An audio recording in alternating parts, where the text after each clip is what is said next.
हाँ, तो हमेशा की तरह डीएचएच में एक और नई कंट्रोवर्सी आ चुकी है और जिसके ऊपर मैं वीडियो बनाने भी आ चुका हूँ। तो हाँ, मैं बात कर रहा हूँ शुभ की हुई खालिस्तान को रिलेटेड कंट्रोवर्सी के बारे में। तो आज की वीडियो में हम यही समझेंगे कि शुभ कौन है, वो तो जानते होंगे पर स्टिल कि शुभ कौन है, शुभ इस कंट्रोवर्सी में कैसे पड़ा और फिर उसके बाद मैं ये भी बताऊँगा कि खालिस्तान क्या है, खालिस्तान की हिस्ट्री क्या है, ये भी हम शॉर्ट में समझने की कोशिश करेंगे ताकि हमको ये भी पता चल सके कि वो सच में सही है भी या फिर गलत ही हैं। तो उसके बाद मैं अपना ओपिनियन तो बताऊँगा ही एंड में, बट उसके साथ-साथ मैं पहले तुम्हें ये भी बताऊँगा, जिन आर्टिस्ट के ऊपर तुम खालिस्तानी होने का एलिगेशन लगाते हो, वो सच में खालिस्तानी हैं भी या नहीं? तो सही क्या है और गलत क्या है, ये ज़रूर हम जानेंगे आज की वीडियो में। तो अगर मेरे पॉइंट तुमको वैलिड लगें, भले तुम एग्री ना करो बट लॉजिकल लगे, तुम्हें सेंस बनाए, तो फिर मेरे चैनल को सब्सक्राइब तो ज़रूर कर लेना क्योंकि अगली वीडियोज़ तो मैं लेके आऊँगा ही, ठीक है? तो मुझे फिर कमेंट करके ज़रूर बताना कि तुम्हारा इस कंट्रोवर्सी पे क्या स्टैंड है, तुम किसकी तरफ हो, मैं जानना ज़रूर पसंद करूँगा। तो वीडियो को स्टार्ट कर लेते हैं। तो आज की इस वीडियो को स्टार्ट करते हैं। तो पहले मैं बात करूंगा शुभ के बारे में कि शुभ कौन है और शुभ इस कंट्रोवर्सी में कैसे पड़ा। तो शुभ एक नया आर्टिस्ट है जिसने वी रोलिंग से अपना डेब्यूट करा और वी रोलिंग के साथ ही उसके सारे गाने वायरल चलने लगे थे। पर जब खालिस्तानी प्रोटेस्ट अपने पीक पर थे इंडिया में, तब शुभ ने एक स्टोरी लगाई जिसमें उसने इंडिया का डिस्टॉर्टेड मैप शेयर करा। उसके बाद ही उस कंट्रोवर्सी स्टार्ट हो चुकी थी। तब कृष्णा ने भी इसके बारे में स्टोरी लगाई थी। तो तब से शुभ को हिट मिलना स्टार्ट हो गया था। बट जब शुभ ने अपने एल्बम ड्रॉप करा स्टिल रोलिंग, तो उसके बाद उसके गाने दोबारा से वायरल जाने लगे। लोग सब भूल गए जो उन्होंने 3 महीने पहले शुभ के ऊपर एलिगेशंस लगाए थे। लोग इतने दोगले बन गए कि 3 महीने पहले वो जिसको गाली दे रहे थे, 3 महीने बाद उसी के गाने पे रील बना के खुद को कूल समझ रहे थे। चलो ये तो हो गई बात की बात, पर जब ये खालिस्तान का टॉपिक दोबारा से स्टार्ट हुआ, तब शुभ और एपी ढिल्लोन को बहुत ज़्यादा हेट मिलना स्टार्ट हो गया। और सेम टाइम शुभ का इंडिया टूर भी स्टार्ट होने वाला था, तो जिसके अगेंस्ट लोगों ने बहुत सारी वीडियोस भी बनाई और उनके पोस्टर भी फाड़े। उसके बाद शुभ का इंडिया टूर कैंसिल तो हुआ, और उसके बाद जब शुभ ने पोस्ट करके जस्टिफिकेशन दिया, तब सब उसको सिंपैथी देने लगे। शुभ की उस पोस्ट पे हम एंड में आएंगे, बट ये तो हो गई मेन कंट्रोवर्सी। बट अब बात करते हैं खालिस्तान के बारे में, जिसकी वजह से ये सब शुरू हुआ। तो लास्ट ईयर जब सिद्धू मूसेवाला का मर्डर कर दिया गया, तो उसके बाद लोग उस चीज़ से सैडन तो थे, बट सेम टाइम कुछ ऐसे भी लोग थे जो उस पर हंस रहे थे, उसके मीम्स बना रहे थे, उस पर खुश हो रहे थे कि एक खालिस्तानी सपोर्टर मर गया। और फिर लोगों ने एक गैंगस्टर को अपना भगवान बना लिया, जिसके बारे में मैं बात नहीं करूँगा। बट आज हम जितने भी आर्टिस्ट देख रहे हैं जिनके ऊपर खालिस्तान को सपोर्ट करने के एलिगेशंस लग रहे हैं, उन लोगों से तो काफ़ी ज़्यादा अच्छी थे सिद्धू मूसेवाला, क्योंकि उन्होंने कभी डिसरिस्पेक्ट नहीं करा हमारी कंट्री का। तो अब खालिस्तान के बारे में भी जान लेते हैं। तो खालिस्तान बेसिकली अभी लोगों को ये लगता है कि कुछ पंजाबी लोग हैं जो अपना अलग से नेशन चाहते हैं, बट शुरू से ये सब ऐसा नहीं था। ना ये इतना वॉयलेंट था, ना ही ये कंट्री के लिए इतना अब्यूसिव था। तो चलो थोड़ा सा हिस्ट्री जान लेते हैं, तो उसके बाद अपना पॉइंट ऑफ व्यू बनाना। जो अंधा हेट दे रहे हो तो वो देना भी है या नहीं, वो भी ज़रा सोच लेना। तो खालिस्तान की हिस्ट्री बेसिकली ये है कि जब इंडिया और पाकिस्तान का डिवीज़न हो रहा था, तो उस टाइम पे पंजाब की काफ़ी ज़्यादा टेरिटरीज पाकिस्तान की तरफ जा रही थी और काफ़ी ज़्यादा इधर भी रह रही थी। तो उस वजह से पंजाब काफ़ी ज़्यादा डिवाइड हो रहा था। तो इस वजह से जो उस टाइम के सिख लीडर्स थे, उन्होंने एक सेपरेट स्टेट या फिर नेशन की डिमांड करी थी, क्योंकि रीजन के बेसिस पे डिवीज़न हो रहा था, पर उनका तो रीजन ही डिवाइड हो रहा था। तो ये मांग तो सही थी, और उस टाइम के प्राइम मिनिस्टर, जिनका मैं नाम तक नहीं लूँगा हाँ, तो उस टाइम के प्राइम मिनिस्टर ने ये वादा करा था कि वो पंजाब को एक सेपरेट स्टेट या फिर सेपरेट नेशन ज़रूर बना के देंगे। बट वो वादा तो कभी पूरा नहीं हुआ। लेकिन कुछ सालों बाद पंजाब से हिमाचल प्रदेश और हरियाणा को अलग करके पंजाबीज़ के लिए एक अलग से स्टेट बनाई गई। बट पंजाब का मोस्ट ऑफ द लैंड तो पहले से ही पाकिस्तान के पास जा चुका था। बट काश चीज़ें इतनी ज़्यादा सिंपल होती, क्योंकि जो डर्टी पॉलिटिक्स उस टाइम पे पंजाब के साथ खेली गई थी, उसी का रिजल्ट है जो आज खालिस्तान की डिमांड हो रही है। अभी तो तुम्हें ये पता होगा कि 1966 में पंजाब को डिवाइड करके एक अलग से स्टेट बनाई गई थी। तो फिर ये डिमांड क्यों आ रही है? तो फिर ये प्रोटेस्ट अभी भी क्यों चल रहे हैं, है ना? काश चीज़ें इतनी आसान होती। तो हाँ, बात ये थी कि सिख कम्युनिटी को अपना अलग से एक स्टेट इसलिए चाहिए था क्योंकि पार्टीशन हो रहा था, और पार्टीशन में पंजाब का ही मोस्टली लैंड उस तरफ जा रहा था, जो कि उन्हें मंजूर नहीं था, क्योंकि पहले से उनकी कम्युनिटी इतनी छोटी थी। और अगर ये पार्टीशन होता तो उसके बाद वो और ज़्यादा डिवाइड हो जाते हैं। तो पार्टीशन तो हुआ, बट उनको एक सेपरेट स्टेट नहीं मिली। उल्टा पार्टीशन के वक्त जो प्रोटेस्ट हुए, जो वायलेंस हुए, उस वजह से पाकिस्तान वाले पंजाब से काफ़ी सारे सिख कम्युनिटी के लोग वापस इंडिया में आए और दोबारा पंजाब में रहने लगे। पहले सिख कम्युनिटी पंजाब में एक माइनॉरिटी थी, बट इसके बाद वो मेजोरिटी में आ गए। तो उनको तो लगा था कि उनको अपनी एक सेपरेट स्टेट मिलने वाली है, बट ऐसा नहीं हुआ, क्योंकि जब 1956 में स्टेट्स को दोबारा से रिऑर्गेनाइज करा जा रहा था लैंग्वेज के बेसिस पे, तो उस वक्त पंजाब ये चाहता था कि हरियाणा और हिमाचल प्रदेश को पंजाब से अलग करके पंजाब को एक अलग से स्टेट बनाई जाए, क्योंकि सबकी लैंग्वेज अलग थी। लेकिन तब ये चीज़ नहीं मानी गई और उसके बाद काफ़ी सारे प्रोटेस्ट होने लगे पंजाब में, जिसमें काफ़ी सारे सिख कम्युनिटी के लोगों को मारा गया। वैसे तो वो प्रोटेस्ट काफ़ी ज़्यादा छोटे हुआ करते थे, पर उनकी क्वांटिटी इतनी ज़्यादा थी कि वो पूरे पंजाब में हो रहे थे, भले ही छोटे-मोटे प्रोटेस्ट हो रहे हों। तो इस वजह से काफ़ी ज़्यादा वायलेंस फैली, काफ़ी ज़्यादा चीज़ें हुई और उसके बाद जाके डिवाइड करा गया। 1966 में पंजाब से हरियाणा और हिमाचल प्रदेश को अलग किया गया। जब 1965 में इंडो पाक वॉर हुई, उस वक्त के प्राइम मिनिस्टर ने वादा करा था कि वो पंजाब को एक सेपरेट स्टेट बना के देंगे, जो 1966 में पूरा भी हुआ। उसके बाद की सारी चीज़ें पॉलिटिकल हो गई और जो आज हो रहा है वो पॉलिटिक्स की वजह से ही हो रहा है। तो हुआ यह था कि पंजाब के सेपरेट होने के बाद कांग्रेस की गवर्नमेंट कभी भी पंजाब में नहीं आ पा रही थी। हमेशा शिरोमणि अकाली दल आ रहा था पावर में और कांग्रेस नहीं आ पा रही थी। बट कांग्रेस ने कई बार पंजाब की गवर्नमेंट को डिसॉल्व करने की कोशिश करी और फाइनली 1972 में ज्ञानी जैल सिंह पंजाब के चीफ मिनिस्टर बने और उन्होंने अपना टेन्योर कंप्लीट भी करा। उस वक्त सिख कम्युनिटी के बीच में शिरोमणि अकाली दल ही पॉपुलर था, बिकॉज उनके इतने ज़्यादा एक्सट्रीम सिखिज्म को देख के पूरी सिख कम्युनिटी अट्रैक्ट हो रही थी और कांग्रेस को पावर में आने के लिए चाहिए था कोई ऐसा चेहरा जो उनकी अपोजिशन से भी ज़्यादा सिखिज्म को लेके एक्सट्रीम हो। और तब 1977 में जनरल सिंह भिंडरवाला की एंट्री होती है। पहले तो सब सही चलता है, कांग्रेस को काफ़ी ज़्यादा एडवांटेज मिलता है भिंडरवाला की वजह से।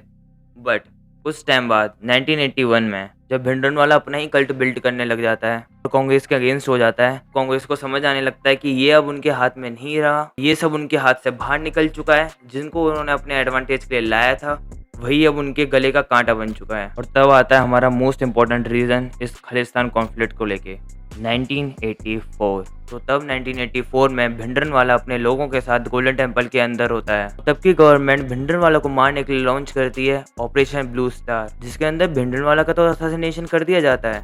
बट सेम टाइम पे गोल्डन टेम्पल के ऊपर सिख कम्युनिटी का सबसे ज़्यादा रिलीजियस प्लेस है, उस पर भी बुलेट्स फायर करी जाती हैं। और उस टाइम का गोल्डन टेम्पल का हाल देख के सिख कम्युनिटी काफ़ी ज़्यादा दुख और गुस्से से भर जाती है। और तभी 31 अक्टूबर 1984 को इंदिरा गांधी, जो उस वक्त की पीएम थी, उनको उनके सिक्योरिटी गार्ड्स जो सिख कम्युनिटी से बिलोंग करते थे, उन्होंने उनका असैसिनेशन कर दिया। और तब सेम चीज़ रिपीट हुई जो 1948 में हुई थी, जब महात्मा गांधी का असैसिनेशन कर दिया गया। तो उस वक्त नाथुराम गॉडसे की कास्ट को काफ़ी ज़्यादा पुश करा गया मीडिया में। और उसके बाद नाथुराम गॉडसे की कास्ट से बिलोंग करने वाले सारे ब्राह्मण्स को उनके घरों में घुस के उनके घरों को जला के उनको मार के इतना बड़ा जेनोसाइड हुआ उनकी कम्युनिटी का कि वही सेम चीज़ 1984 में भी रिपीट करी गई सिख कम्युनिटी के साथ। तो बेसिकली सिख राइट्स तो तभी स्टार्ट हो गए थे जब भिंडरवाला को मारा गया था, क्योंकि उस वक्त सिख कम्युनिटी के लिए भिंडरवाला उनका फेस बना हुआ था। और उसको मार के और उसके साथ गोल्डन टेम्पल पे इतनी ज़्यादा बुलेट्स फायर करने के बाद जो सिख कम्युनिटी गुस्से में भरी थी, उसके बाद प्रोटेस्ट स्टार्ट हो गए थे। बट जब इंदिरा गांधी का असैसिनेशन हुआ, उसके बाद सिख कम्युनिटी के ऊपर ही अटैक्स स्टार्ट कर दिए गए और मास लेवल पे सिख कम्युनिटी का जेनोसाइड हुआ। अगर उस वक्त जो हुआ था, अगर मैं उसका एक एग्जांपल देने जाऊं तो दिसंबर 1984 में कांग्रेस लीडर कमलनाथ, जो मध्य प्रदेश के सीएम भी रह चुके हैं, दिल्ली में एक एंटी सिख राइट को लीड कर रहे थे। और उस वक्त उनके सामने एक बूढ़े सिख की दुकान आती है और उस वक्त क्या होता है वो मुझे बताने की जरूरत नहीं है कि उनके साथ क्या किया गया। उस वक्त बूढ़े सिख अपनी दुकान बंद करके जा ही रहे थे, पीछे से जिस भीड़ को कमलनाथ लीड कर रहे थे उन्होंने उन पे हमला कर दिया। इस टाइप के काफ़ी ज़्यादा इंसिडेंट्स हुए थे उस वक्त पे, और उसी की देन है जो आज हो रहा है। देखो, एक बात जो किसी से नहीं छुपी है कि सिख कम्युनिटी ने हमेशा से इंडिया के फ्रीडम में, इंडिया के लिए फाइट्स में हमेशा से कंट्रीब्यूट किया है, और उसके बाद भी उनको इतना ज़्यादा सफ़र करना पड़ा है इन पॉलिटिशियंस की वजह से। उसी सफरिंग की आग पे ये एंटी नेशनल्स अपनी रोटी सेक रहे हैं। तो फिर ज़रा ये भी जान लेते हैं। चलो ज़रा बात करते हैं शुभ के लिए जो चैट जीपीटी ने पोस्ट लिख के दिया है उसके बारे में। उसका अपनी जस्टिफिकेशन में ये कहना है कि उसने वो पोस्ट इसलिए शेयर करा था तो उस वक्त पंजाब में इलेक्ट्रिसिटी और नेटवर्क शट डाउन कर दिए गए थे। वो पहली बात, वो शेयर करने का रीज़न कुछ भी हो, पर उसका रिजल्ट जो हुआ, जो बैकलैश उस वक्त मिल रहा था, तो शुभ को उसी वक्त आके अपोलोजाइज करना था या फिर क्लैरिफाई करना था कि उसका ऐसा कोई इंटेंशन नहीं था। बट शुभ ने उस वक्त वो चीज़ नहीं करी। शुभ रिमेन साइलेंट अंटिल उसका इंडिया टूर कैंसिल नहीं हो गया। जब तक उसको बैकलैश नहीं मिला, लोगों ने इतने ज़्यादा लेवल पे उसको ड्रैग करके बोला नहीं, कॉल आउट नहीं करा, तब तक उसकी तरफ से कोई भी रिएक्शन नहीं आया था। और जब उसका रिएक्शन आया चैट जीपीटी की लिखी हुई इस पोस्ट में, तो तब उसने अपोलॉजीज तो कहीं नहीं मांगी। उल्टा से गुरूस के पीछे, पंजाबी फ्रीडम फाइटर के पीछे ही ट्राई टू हाइड हिमसेल्फ। उसने कहा कि किसी भी पंजाबी को अपने नेशनलिज्म का प्रूफ देने की कोई ज़रूरत नहीं है। हाँ शुभ भैया, तुम्हारी बात बिल्कुल सही है, पर कनेडियन को तो प्रूफ देने की ज़रूरत है ना। देखो, उस पोस्ट को शेयर करने का रीज़न कुछ भी हो, बट अगर रिएक्शन तुम्हारी ऑडियंस की तरफ से, इंडियंस की तरफ से ये आ रहा है तो फिर तुमको उस चीज़ का अपोलोजाइज़ करना चाहिए या फिर क्लैरिफ़ाई करना चाहिए at least, but you did nothing. उल्टा जब तुम्हारा खुद का लॉस होने लगा, तुम्हें तकलीफ़ होने लगी, तुम्हारे टूर्स कैंसल होने लगे, तुम्हारे शोज़ पे हेट मिलने लगी, तुम्हें सपोर्ट करने वालों को हेट मिलने लगी, तुम्हारे अगेंस्ट सब लोग चले गए, तुम्हारी ऑडियंस ही तुम्हारे अगेंस्ट हो गई, तब तुमने चैट जीपीटी से एक पोस्ट लिखवाया और फिर उसको सीधे डाल दिया। आई स्वेयर कोई कुछ नहीं कहता अगर शुभ उस स्टोरी के 2-3 दिन बाद आके क्लैरिफाई करता या फिर अपोलोजाइज़ करता। शुभ ने जैसे अपना इंडिया टूर कैंसल होने के बाद ये सब करा है, तो वो शो करता है कि उसको इनसिक्योरिटी थी कि आगे उसके ट्रैक्स को, उसके करियर को अफेक्ट ना करे। बस इसलिए आके उसने अपोलोजाइज़ कर दिया। अपोलोजाइज़ भी नहीं करा वैसे तो, क्लैरिफ़ाई कर दिया। और इस पॉइंट पे शुभ गलत है, बट सेम टाइम पे तुम भी गलत हो, क्योंकि तुम वो सेम इंसान हो जो 6 महीने पहले जब मार्च में उसने स्टोरी डाली थी, तब उसको हेट दे रहे थे, उसको कॉल आउट कर रहे थे, उसको ट्रोल कर रहे थे। बट जब 3 महीने बाद उसकी एल्बम आई, तो फिर उसको इतना सपोर्ट दिखाया, हर जगह उसके गाने बजाए, उसकी रीच को तो तुमने ही डबल कर दिया।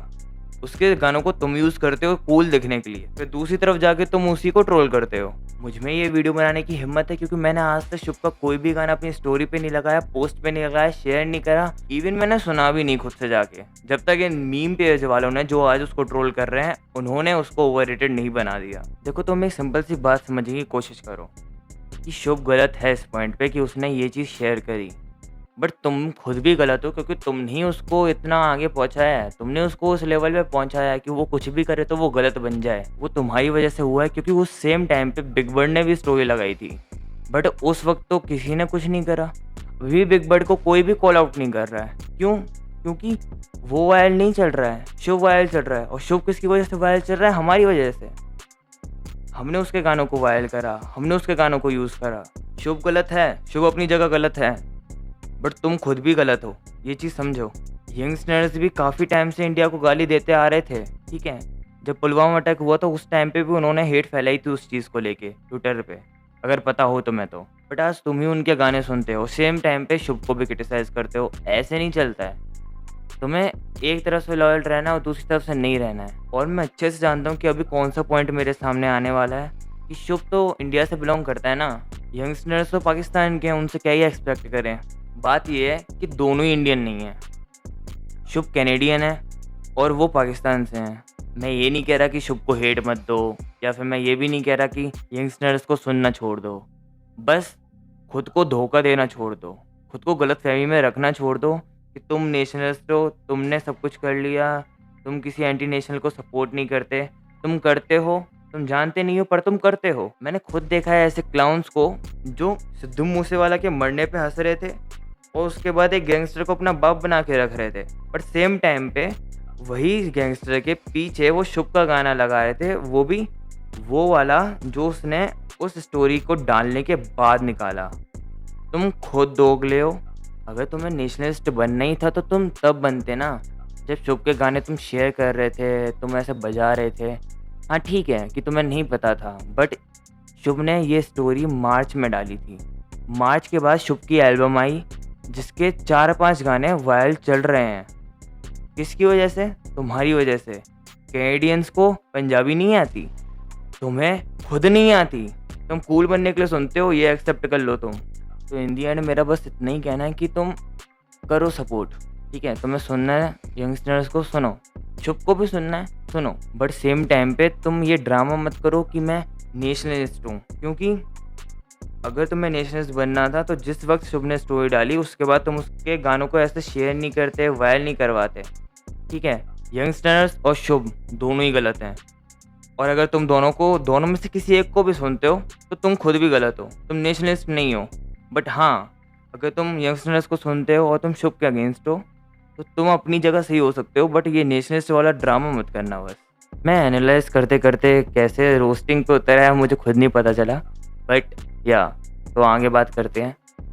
तो शुभ के साथ साथ सिद्धू मूसेवाला और एपी ढिल्लोन पे भी यही इल्ज़ाम लगे हैं कि उसने खालिस्तान को सपोर्ट करा है। चलो उसके बारे में भी बात कर लेते हैं।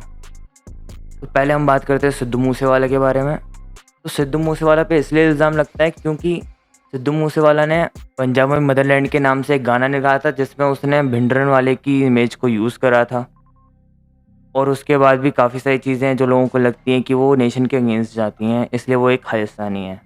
तो मैं एक चीज़ बताना चाहता हूँ कि तुम जिस नज़र से देख रहे हो हर सिख को, हर पंजाबी को, वो चीज़ गलत है। क्योंकि हर पंजाबी खालिस्तानी नहीं है, हर सिख खालिस्तानी नहीं है। अगर तुम अभी भी जाके किसी रैंडम किसी भी पंजाबी से अगर पूछोगे ना उसके खालिस्तान को लेके व्यूज़ के बारे में, तो वो उसके अगेंस्ट ही जाएगा। क्योंकि देखो, सिख्स को और पंजाबीज़ को अपने राइट्स चाहिए, जो उनके साथ सफरिंग्स हुई हैं उनको उसके लिए जस्टिस चाहिए। बट वो जिस जगह रहते हैं अपने देश को वो डिसरिस्पेक्ट नहीं कर सकते। वो ट्रू नेशनलिस्ट हैं, ऐसा नहीं है कि वो नहीं हैं। बट ऐसे कुछ लोग हैं जो इंडिया से बाहर जाके बैठे पड़े हैं, कनाडा में रहते हैं, और जैसा कि कृष्णा ने कहा कि बाहर जाके ह्यूमन राइट्स एक्टिविस्ट बन जाते हैं। तो ये नहीं है कि अगर सामने वाला जो इंडिया को डिसरिस्पेक्ट कर रहा है उसने सर पे टर्बन पहनी है, तुम हर टर्बन पहनने वाले को खालिस्तानी समझ लो। क्योंकि हर टर्बन पहनने वाला खालिस्तानी नहीं होता।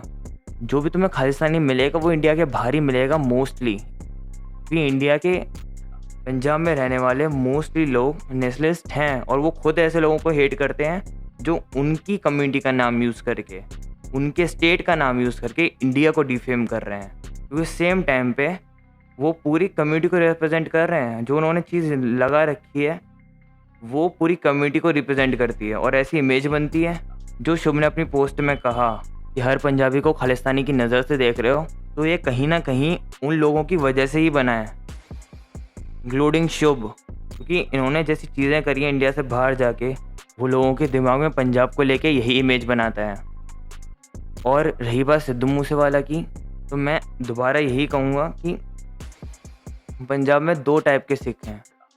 एक सिख ये हैं जो चाहते हैं कि वो नेशन से सेपरेट हो जाएं, ठीक है, और एक सिख ये हैं कि वो अपने राइट्स को चाहते हैं। और ये दोनों सिख ना भिंडरन वाले को अपना आइडल मानते हैं। क्यों? क्योंकि उस टाइम पे तब की गवर्नमेंट ने सिख्स के साथ काफ़ी ज़्यादा ऐसी चीज़ें करी थी जिनकी वजह से उनको सफ़र करना पड़ा था। उस टाइम पे भिंडरन वाला ही था जो उनके दिल की बातें कर रहा था, उनके हक की बातें कर रहा था, इसलिए वो उनको अपना आइडल मानते हैं। ये सिंपल सी बात है। बट ये बात नहीं है कि अगर वो भिंडरन वाले को अपने आइडल मानते हैं तो वो इंडिया को भी डिफेम करेंगे, ऐसा बिल्कुल नहीं है। भिंडरन वाला को वो क्यों चाहते हैं उसके पीछे भी रीज़न है, ठीक है। हर चीज़ को पसंद करने के नापसंद करने के दो रीज़न्स होते ही हैं, दो पर्सपेक्टिव होते ही हैं। वो भिंडरन वाला को इसलिए मानते हैं क्योंकि भिंडरन वाले ने उनके हक की बात करी, उनके कम्युनिटी को रिप्रेजेंट करा, उनके लिए लड़ा उनकी नज़र में। और दूसरी साइड ऐसे भी लोग हैं जो भिंडरन वालों को इसलिए अपना आइडल मानते हैं क्योंकि वो नेशन को सेपरेट करना चाहता है, वो उनको सुप्रीम दिखाना चाहता है। बट ऐसे लोग ना तुम्हें कनाडा में बैठे दिखेंगे, यूएसए में बैठे दिखेंगे, ऑस्ट्रेलिया में बैठे दिखेंगे, इंग्लैंड में बैठे दिखेंगे। पंजाब में रहने वाला हर इंसान खालिस्तानी नहीं है। और सिद्धू मूसेवाला के बारे में बस, अगर वो खालिस्तानी है भी ना, तो सिद्धू मूसेवाला ने कभी शुभ की या एपी ढिल्लों की तरह इंडिया को ऐसे डिसरिस्पेक्ट नहीं करा जिस तरह से उन लोगों ने करा है। तो अब बात करते हैं एपी ढिल्लों की। तो एपी ढिल्लों को खालिस्तानी इसलिए बोलते हैं क्योंकि इंडिपेंडेंस डे से 4 दिन पहले एपी ढिल्लों ने एक पोस्ट करी जो उसके विद्यु वाले गाने का पोस्टर भी था, ठीक है। वो अलग बात है, मैं आता हूँ उस चीज़ पे आता हूँ। सेम थिंग जो शुभ के साथ इन लोगों ने करी वही चीज़ एपी ढिल्लों के साथ भी। तो ये पोस्ट करी और उसमें एपी ढिल्लों के जूतों में ट्राई कलर था, ठीक है। अब यहाँ पे भी सेम चीज़ आती है कि तुमने ट्राई कलर के शूज़ पहने, ठीक है, मान लिए कि वो नहीं, वो फ्लैग रिप्रेजेंट नहीं कर रहा है इंडिया का, ठीक है, मान लिया। पर तुमने इंडिपेंडेंस डे से 4 दिन पहले वो पोस्ट करी, और सेम टाइम पे तुमने, जब तुम शुभ की तरह जिस तरह से तुम्हें बैकलैश मिल रहा था, तुमने अपोलॉजी नहीं मांगी। उल्टा तुमने अपनी पीआर टीम को काम पे लगा दिया कि तुमको प्रमोट करे, तुमको सही दिखाए। इस चीज़ के लिए तुमने काम पे लगा दिया। और बाकी काम पता है दोगले लोगों ने कर दिया, क्योंकि वो सेम फ़ोटो उसके गाने का भी पोस्टर है विद्यु का, और विद्यु वाला गाना तुम लोगों ने इतना बढ़िया वायरल करवाया कि उसको तो पैसे मिल गए। तुम लोग अभी चूतिए बने पड़े हो कि मैं तो नेशनलिस्ट हूँ। गाना भी वायरल तुम ही करवा रहे हो, उसके बैकलैश भी तुम ही दे रहे हो। भाई तुम एक ही चीज़ डिसाइड कर लो कि तुमको उसका गाना वायरल करवाना है या उसको हेट देनी है, क्योंकि दोनों तुम करने बैठते हो, तुम दोनों चीज़ में गलत बैठ जाते हो फिर। आर्टिस्ट क्यों बोलेगा जब उसके गाने वायरल तुम करवा ही रहे हो। शुभ की एल्बम आई, तुमने वायरल करवा दी, वो क्यों ही बोलेगा? उसको क्या क्या फ़ायदा जा रहा है? कुछ फ़ायदा नहीं हो रहा, कुछ नुकसान नहीं हो रहा। अगर तुम नहीं सुन रहे तो कोई और सुन रहा है, उसके गाने तो वायरल चल रहे हैं, वो पैसे कमा रहा है। बट उसका इंडिया टूर कैंसिल हुआ तो उसको नुकसान हुआ, तो उसने आके एक अपोलॉजी डाल दी जो अगेन चैट जीपीटी से बनवाई उसने। ठीक है, फिर एपी डिलोन, तुमने उसको बैकलैश दी, फिर उसके बाद तुमने उसका भी गाना वायरल करवाया, वो क्यों बोलेगा? 2022 जिस साल सिद्धू मूसेवाला की डेथ हुई थी, उस सेम ईयर इंडिया का टॉप आर्टिस्ट एपी डिलोन था, ना कि सिद्धू मूसेवाला। एपी डिलोन के 1 बिलियन से ज़्यादा स्ट्रीम आए थे। क्यों? तुम्हारी वजह से। तुम अपने आप में ही दोगले हो। और रही बात आर्टिस्ट की, जो जिनको तुम्हें लगता है कि सपोर्ट कर रहे हैं, मैं उनको बिल्कुल भी जस्टिफाई नहीं कर रहा हूँ। मुझे खुद लगता है वो सपोर्टिव हैं, वो सपोर्ट कर रहे हैं और उनको हेट करना बनता है। बट सेम टाइम पे यार ये नहीं चलता कि तुम हेट भी दे रहे हो और तुम सेम टाइम पे दूसरे के गाने भी सुन रहे हो जो एंटी नेशनलिस्ट वो भी है। तुम्हें रियल रहना है, तुम हर जगह से रहो, क्योंकि कोई फ़ायदा नहीं है कि अगर 50 लोग शुभ को हेट दे रहे हैं, 50 लोग सुन रहे हैं। उसका फ़ायदा है क्योंकि दोनों ही इंडियन हैं और दोनों ही इंडियन कूल दिखने के लिए शुभ को या तो हेट दे रहे हैं या उसके गाने यूज़ कर रहे हैं। तो बेहतर यही है, अगर तुम किसी को हेट देना चाहते हो तो उसको तो सुनना छोड़ दो। तुम उसको देखो भी मत, उसके बाद सर्च भी मत करो। अपने एंड से तुम अपना काम कर दो, आगे जो भी हो रहा है वो होने दो। लोग चूतिए हैं, अगर वो कोई उनके कंट्री को डिसरिस्पेक्ट कर रहा है, वो उसी के गाने वायरल करवा रहे हैं, सुन रहे हैं, लोग तो चूतिए हैं। ठीक है, पर तुम मत बनो, तुम ठीक हो। ठीक है, तुम यही कर सकते हो और कुछ नहीं कर सकते, क्योंकि निब्बियाँ आएंगी फिर से, वो गाने वायरल करवाएंगी, तुम कुछ नहीं कर पाओगे उस चीज़ में। तो मेरा तो यही कहना है, यही है तुमसे। बाकी तुम डिसाइड करो कौन सही है कौन गलत। मैंने बता दिया कि क्या सफ़र करना पड़ा था लोगों को। तो तुम हर पंजाबी को, हर सिख को उस नज़र से मत देखो। जो एंटी नेशनलिस्ट हैं वो इंडिया के बाहर ही रहते हैं। ठीक है, आर्टिस्ट को हेट दो, पर्टिकुलर पर्सन को हेट दो ना, तुम पूरी कम्युनिटी के ऊपर मत जाओ। ठीक है, कम्युनिटी के ऊपर जाओगे तुम हेट ही पाओगे, तुम्हें हेट ही मिलेगा। फिर मैं तुम्हें बताया कि क्या सफरिंग्स रही थी उन लोगों की। वो लोग गलत नहीं है, वो सफ़र करते आ रहे हैं, बट उनकी सफरिंग पे रोटी सेक रहे हैं ये जो इंडिया के बाहर बैठे पड़े हैं। वो लोग तो कुछ नहीं बोल रहे, उनको नहीं चाहिए, उनको अपना उनको जस्टिस चाहिए बस। उनको ये नहीं चाहिए कि उनके देश को, मेरे देश को तुम हेट दो, उनको नहीं चाहिए। लास्ट में बात करते हैं मेरा ओपिनियन ये है कि एपी डिलोन और शुभ दोनों ही गलत हैं। बट जब मैं देखता हूँ कि सेम पर्सन जो सिद्धू मूसेवाले की डेथ पे खुश हो रहा है, वही एक गैंगस्टर को भी ऐसे अपना बाप बना के बैठा है। ठीक है, फिर बात आती है शुभ की। शुभ मेरे लिए गलत है, ठीक है, बिल्कुल गलत है। बट मैं देखता हूँ ये जो नेशनलिस्ट बनते हैं वो शुभ का गाना प्रमोट करते हैं, शुभ का गाना शेयर भी करते हैं, सेम टाइम पे सिद्धू मूसेवाला को हेट देते हैं। ठीक है, फिर एपी डिलोन शुभ मेरे लिए दोनों गलत हैं। और रही बात सिद्धू मूसेवाला की, उसमें ऐसा कुछ नहीं है कि मैं उसको हेट करूं। ठीक है, मैं उसको एज एन आर्टिस्ट बस सुनता हूँ। एज एन आर्टिस्ट इसलिए सुनता हूँ क्योंकि उसने, मुझे नहीं मालूम अगर करी होगी तो मैंने नहीं देखा वो, पर उसने इंडिया को कहीं भी मेरे हिसाब से डिसरिस्पेक्ट नहीं दी है। अगर दी होती मैं उसको भी सुनना छोड़ देता। वो खालिस्तानी सपोर्ट करता है, खालिस्तान सपोर्ट करता है, ठीक है, वो उसकी मर्ज़ी है, वो करता था, अभी तो नहीं करता है। उसकी टीम ने, वो अलग बात है कि उसकी टीम ने वो शुभ के लिए स्टोरी शेयर करी, वो चीज़ मेरे को गलत लगी कि एक पर्सन जिसको तुम जानते हो कल्ट बन चुका है, अब तुम उसके अकाउंट से, वो मर भी गया है, तुम उसके अकाउंट से स्टोरी शेयर कर रहे हो जस्ट बिकॉज तुम्हें ये चाहिए कि वो दूसरा आर्टिस्ट जिसको तुम सपोर्ट करना चाह रहे हो वो जस्टिफाई हो जाए, उसको ऑडियंस मिल जाए, लोग उसको हेट ना दें।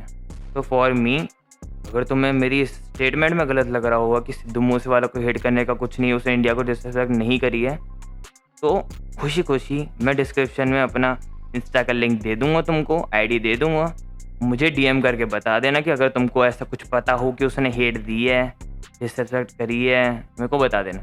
ठीक है, मैं उसको भी सुनना छोड़ दूंगा क्योंकि कुछ भी नेशन से आगे तो नहीं आता है अकॉर्डिंग टू मी। ठीक है, एक आर्टिस्ट है, गाने बना रहा है, सुनने वाले सुन रहे हैं और जिसको नहीं सुनना वो नहीं सुन रहा है। अब जब तक आर्टिस्ट को फ़ायदा हो रहा है वो क्यों ही पड़ेगा इन सब में, है ना। तो अगर तुम इस पॉइंट पे शुभ के अगेंस्ट हो, शुभ को हेट दे रहे हो, ठीक है, तो तुम ये समझो कि आज के बाद तुम उसका एक भी गाना नहीं सुनोगे, उसको सपोर्ट नहीं करोगे, उसके बारे में देखोगे नहीं। बट ये नहीं है कि फॉर एग्जांपल अगर कृष्णा शुभ को फॉलो कर रहा है तो तुम कृष्णा को हेट देने लग जाओ, सिकंदर कालोन को देने लग जाओ, MC स्क्वायर को देने लग जाओ। कोई रीज़न नहीं है उन्हें हेट करने का, ठीक है। और पहली बात, तुम्हारे हेट से उनको फ़र्क घंटा नहीं पड़ने वाला, क्योंकि उनको सुनने वाले उन्हें सुन रहे हैं ऑलरेडी, उनको फ़ायदा हो रहा है। शुभ का भी टूर कैंसिल हुआ तभी उसने पोस्ट करा ना, वो क्यों करने लगा। And he know very well कि तुम जो कह रहे थे उसको गिरा दोगे। एक चीज़ देखो, वो पोस्ट करने से पहले उसके 1 मिलियन फॉलोअर थे और आज उसके 1.7 मिलियन हो गए हैं, ठीक है। तुम खुद ही देख लो कि तुम्हारे हिट ने उसको फ़ायदा ही दिलवाया है। वो जानता है अगर वो दोबारा गाना निकालेगा ना, उसको सपोर्ट ही करोगे तुम लोग। तो खुद को धोखा देना छोड़ो, ठीक है। तुम्हें अगर किसी को हेट देना तो उस पर्टिकुलर को दो, कोई कम्युनिटी को मत दो, उसको सपोर्ट करने वाले को मत दो, ठीक है। तुम खुद में सही रहो। और बाकी वीडियो को यहीं पे ख़त्म करते हैं, और कुछ रहा नहीं ज़्यादा बताने को। वीडियो भी काफ़ी लंबी हो गई है वैसे तो, हाँ कुछ रहा नहीं वैसे बताने को। चैनल की पहली वीडियो, अगर पॉइंट्स मेरे वैलिड लगे हों और मैं थोड़ा जेन्युइन लगा हूँ तुमको, ठीक है, एनालिसिस सही लगा, भले ही मेरे पॉइंट से एग्री ना कर रहे हो, पर पॉइंट तुमको सेंस बना रहे हो, लॉजिकल लग रहे हो, तो एक सब्सक्राइब कर देना यार, और कमेंट करके ज़रूर बता देना, क्योंकि तुम्हारा क्या पॉइंट ऑफ व्यू मैं जानना ज़रूर पसंद करूँगा। चलो मिलेंगे अगले टॉपिक में। तो अगले टॉपिक के साथ जल्दी से आते हैं। चैनल को सब्सक्राइब कर देना और वीडियो को शेयर भी कर देना। Bye bye. I love you, brother. Shub, you the future, my darling. Yes, bro. It's all about me, baby. You're talking about me. You're talking about me. This is me, baby. This is not you, my dear. My lover, my brother, my younger brother. Rise and shine, brother.